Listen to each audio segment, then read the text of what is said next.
Being a good photographer is not just about pressing shutter buttons. Mastering photography means mastering a whole range of skills. And one of the most underrated, or at least underappreciated skills, is location scouting. If you want to stand out from the crowd and take photographs that will catch people's eye, then you need to find and photograph new locations.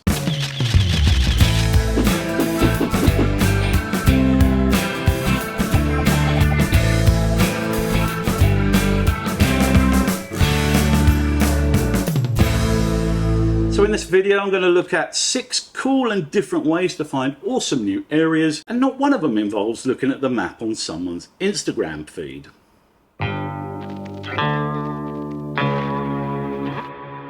The venerable Google Earth has been around for many years now, which might explain why it's dropped off so many people's radars. First released in 2005, do you feel old now? It's gone through a few changes over the years, but remains an amazing and flexible way of scoping out geographic locations. You can of course simply use the in-browser version, but I suggest you download Google Earth Pro as an application. It's available in Mac, Windows and Linux formats and is completely free. If you haven't used this app in a while, you might be surprised to discover that it utilizes 3D mapping even for remote areas. To do this, the app overlays satellite imagery on terrain maps to show the actual relative heights. This means that you can investigate a particular location and get a sense for the angles and compositions possible at that specific origin point. There are a huge number of layers you can enable or download separately that make hunting for great locations even easier. You can enable a layer to show the borders of national parks and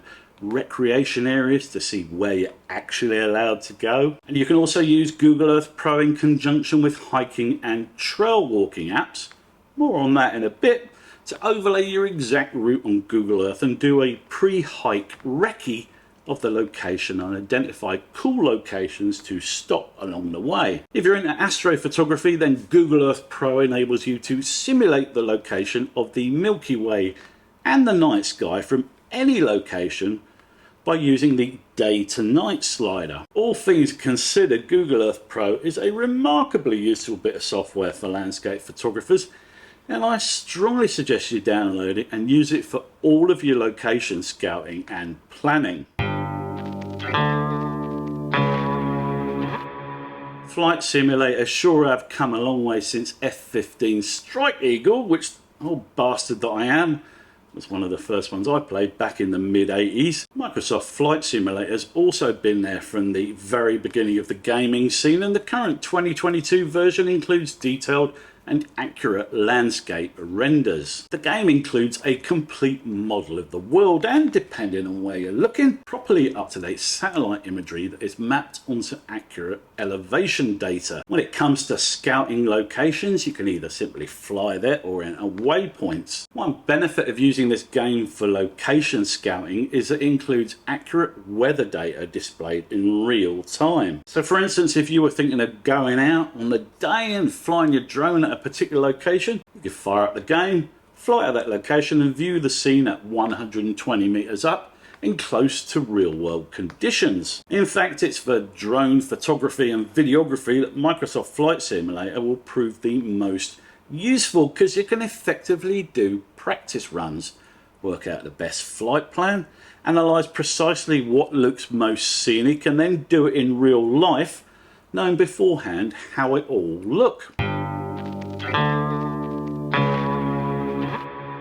There are several apps that are designed to make a photographer's life a bit easier, but few of them are as comprehensive as PhotoPills. The app gets its name from the idea that there are areas of a photographer's life that need fixing, and this app has the pills to remedy them. The app enables you to view accurate location information from everything related to the sky: sun and moon rise and set locations, Milky Way, meteor showers, eclipses, even the bloody International Space Station. You can search visually for any location or just type in the name and view precisely where the sun is going to rise and set. And of course you can do this for any date of your choosing, past, present and future. I'm sure you've seen those cool shots of the moon rising above some location and wondered how the fuck the photographer knew precisely where to position themselves to get that shot? Well, the odds are they used this app. The augmented reality tool is a great visual way of pre-planning any shots. So for instance, you can stand in a location during the day, hold up your phone and see exactly where the Milky Way will be later on that night. The app also enables you to plan cool shots in reverse. So rather than seeing where the sun will be on a particular time and date at a particular location, you can dial in where you want the sun to be and then see the corresponding time and date information. The app also includes cool stuff like depth of field calculators, star trail simulators, field of view calculators, a hyperfocal table, subject distance calculators, and a time-lapse planner. Location scouting is as much about working out if there's a shot to be had at a particular location as it is about shooting it, and this app answers those questions. Before you pull the pin on a purchase of PhotoPills, you might also like to test out the photographer's Ephemeris. This works along the same lines as PhotoPills but has a different interface that you may prefer. The app is focused purely on planning for sun, moon, Milky Way or other celestial objects and includes a similar augmented reality feature to PhotoPills, so if you don't want or need all that stuff like hyperfocal tables, you might prefer it. The developers of this app also have an online version which can be viewed in a web browser. Sun and moon planning is free, but you'll need to subscribe for Milky Way and extras such as Google Maps overlays. I often use this in the simplest of ways by just repositioning the location pin where I want and scrubbing the timeline backwards and forwards to see where the sun and moon will be at a particular time. If I'm scouting a location, this sun and moon direction is usually the first thing I'll do, because if the setting sun is not visible at all, then I might want to just look elsewhere. Drone users will also get great value from this app, particularly since it enables you to view civil twilight start and end times, which are when you're allowed to legally fly your drone. There aren't many places that someone hasn't previously visited at some point or another with a camera, and so it's always worth checking a site like Flickr to see if someone has been to a particular location previously, and if so, how popular it is. Local Flickr groups are always worth checking out if you're visiting a location for the first time, since you can get an idea of what the possibilities are. These highly regional groups often contain a wealth of local knowledge that you can tap into. You don't necessarily have to go to the exact same location as those in the photographs. In fact, I'd encourage you not to, but it's still useful to get a feel for the location and perhaps spy out some other spots that you can point your camera at.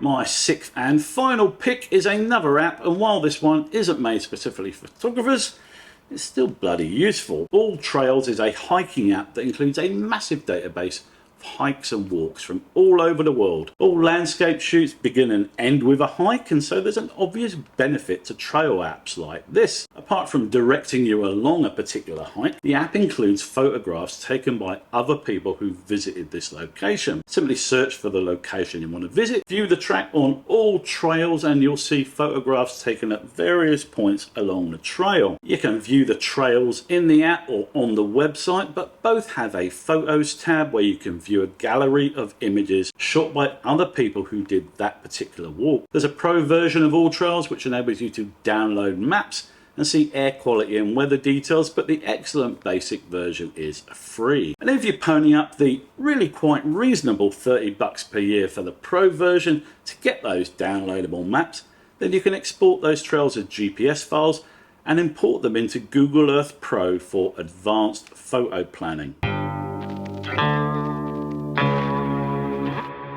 So there you go guys, 6 cool ways to find new photography locations all without leaving your comfy armchair. Above and beyond the options I've just listed, I also maintain an entry in my Apple Notes app for locations that I might like to check out. When I'm driving somewhere and I see a cool looking spot, I add a GPS location to the note, and also if someone mentions a location to me, I just add it to my list. I find my shot list useful for getting out of photographic ruts and to stop myself from always returning to the same locations again and again. So perhaps you might like to create your own photo locations note. Alright, that'll do us for this video, guys. How do you find new locations to photograph? Are you high tech, or do you just throw a dart at a map?